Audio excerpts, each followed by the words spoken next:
Well, welcome back. This is Internship Manual video number 2, and we're going to pick up where we left off with holidays and sickness policy. And one thing, again, if you do have any sicknesses or not, issues while you're doing your internship, again, it's something that you're going to have to talk to your site supervisor about and make sure that you work those issues out with that site supervisor to make sure that they know that you're not going to be there at work. One of the worst things that I hear is, students just not showing up for their internship, and that's not acceptable. That is not acceptable behavior. You're expected to be there and working. You're transitioning to becoming a young professional. You're not really a college student anymore, and you can't skip work like you skip class. So the expectation is that you're going to be there and that you have good communication. And it's something you really got to work on. Or a lot of our students have had to do is work on that and being upfront with their site supervisor. So just want to give you that heads up. Early start and late completion. Sometimes, particularly around in the summer, it's really tight and you don't have much wiggle room. Sometimes it's possible to start a little early for your internship, and we may do that again, let you start a week early with your internship with the fall and spring, but you have more wiggle room there because you have more weeks to get it finished. So it just also may depend upon the start date of your internship, and so we'll talk to Dr. Connor about that, and she'll be able to help you through some of those issues. The other thing that has come up and we really don't like doing is when a student doesn't get their hours completed in that time frame. Minimum 12 weeks, but also have to get that minimum 480 hours. Sometimes students don't get that done because of either a late start with their internship or maybe some other issues. We have given incompletes for that. The incomplete, though, means that you won't graduate on time because this is kind of this is the last thing that you're doing. So there's no wiggle room as far as, we can't delay, your graduation because of not getting this. So what we do delay it because you're going to have to reapply for graduation. So a lot of times, let's say a student wanted to graduate this past spring, they did their internship, but they didn't get all their hours, or so we may give an incomplete at that point. If we give the incomplete because you have to get that 480 hours, you miss your graduation window. So now you don't graduate in May, you graduate in August after you get all your hours completed and assignments completed. So you have to reapply for graduation. You can still walk in May, but you know that you aren't actually graduating because you have to finish up these hours. One of the new policies we're putting in is that to get an incomplete, you have to have 80% of your work done. So be aware that you got to get 80% of your work done, 80% of your hours, so that you can get an incomplete. We're not going to give an incomplete for somebody that's just not putting forth the effort, not trying to get their hours done. It's too much of a headache for us, too much of a headache for them.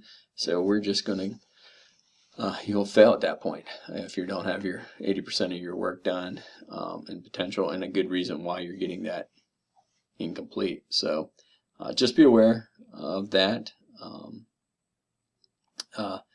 Let's see what's next. Submission of work policy. Everything is going to be submitted through Moodle unless you get special permission from your faculty supervisor. So everything can be scanned, uploaded to Moodle. Now that we've taken away some of the electronic signatures via some of the other systems that we have in place, there should be no reason why this material shouldn't be submitted through Moodle. And we don't take any fax work. Everything has to be submitted through Moodle, and it's probably, a recommendation is to make sure you check your email account, because that's one of the main ways of communication between faculty supervisor and you. Is they're going to send emails out through Moodle. They may send directly to your from their account to your account. So make sure you get in the habit of checking your email at least several times, and get in the habit of checking your Moodle and getting active in your Moodle, because each week you should have an assignment that you have to do that involves Moodle. So make sure that you're in there and being active. Insurance.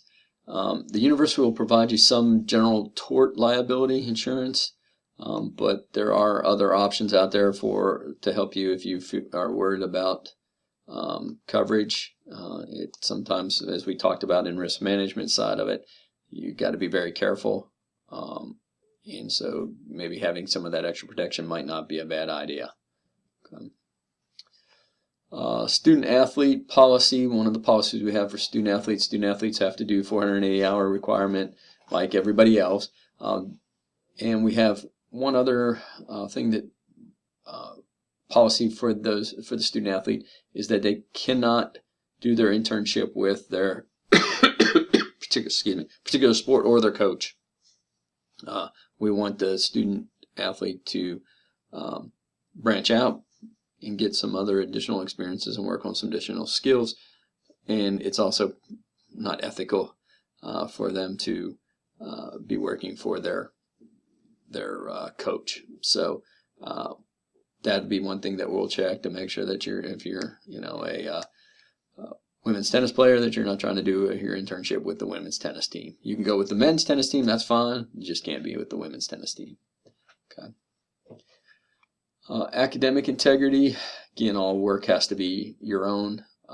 Everything that you submit, and this is so individualized that it sets itself up that it makes it a little bit harder and more difficult to cheat, but it can be done, and we'll be watching for it. Make sure that one thing that I always have to remind students is when you post your discussions, these are discussions that are scholarly, so you should cite your sources in those posts. So if you're talking about the marketing strategies for Conway Parks and Recreation, you should either tell who provided that information to you, or so that you can cite your source. Okay, if you're talking about the mission statement of Conway Parks and Recreation, that you should be coming from a citation from their website or wherever you found that information. You have to cite those sources, or else that is plagiarism. So you got to make sure that you give people credit where credit's due. Okay. Otherwise, worst case scenario, you have to go in front of the student integrity board.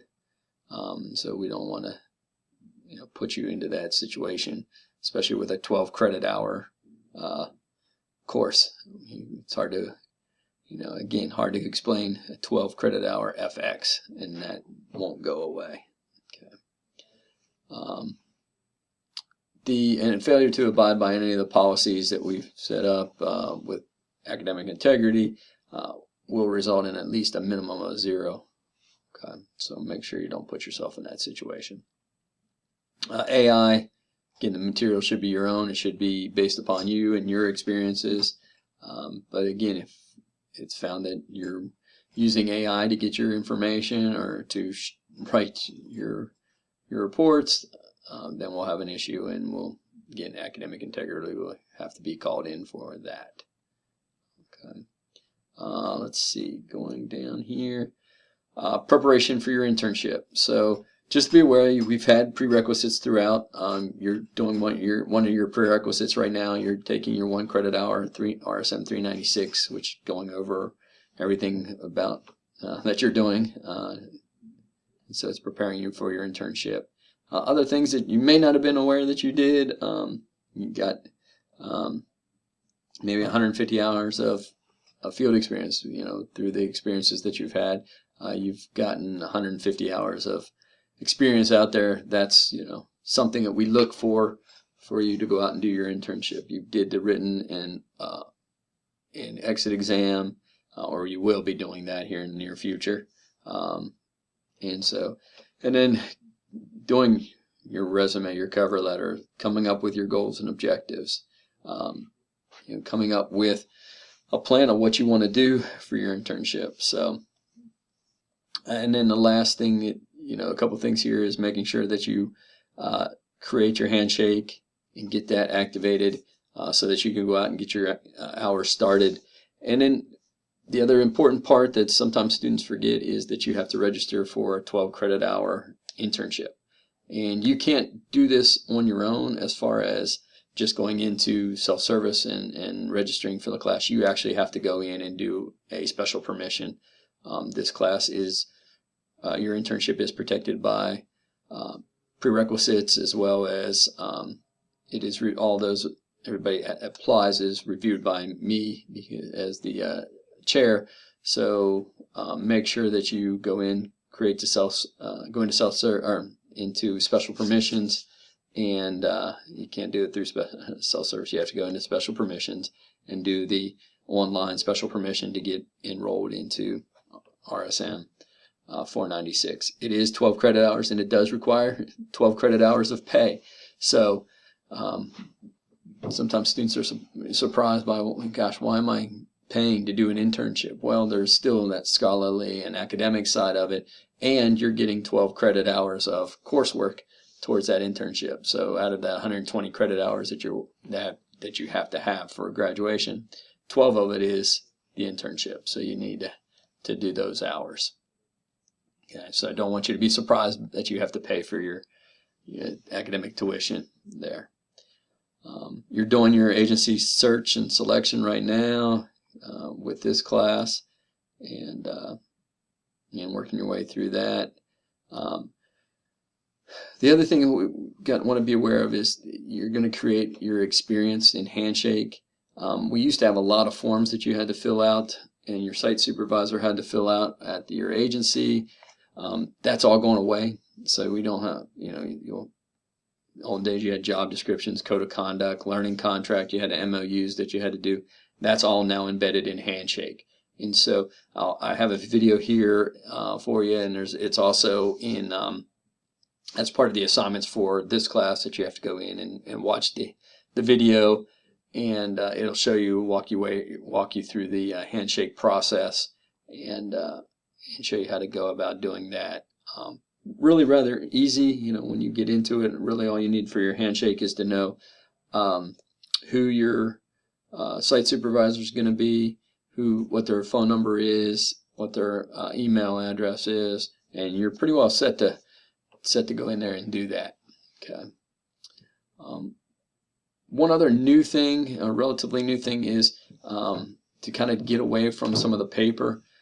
We started using a program called Time Tracking, and Time Tracking is a platform where you document your hours, then your site supervisor approves them, your faculty supervisor approves them, and that's the way that we keep track of 480 hours. We used to have students do the cover page, which tracked the hours, and then they also had to do daily logs, all done in Word documents. Now Time Tracking does that. So you will kind of put in what week you're going to work through, and then each day go in, put in how many hours you work and what you did during that time frame, and then at the end of the week you submit those, and then they get approved. Okay. And so there's instructions here for you to go and look at, but the good thing is we won't get any more of those daily logs and cover pages. It'll all be handled here in Time Tracking. Okay. Once you do Handshake and that's approved, then Dr. Conrad will put you into Time Tracking, and you'll be able to start documenting your hours. Okay. I'm going to go ahead and stop here, and we'll get ready for the next round of video.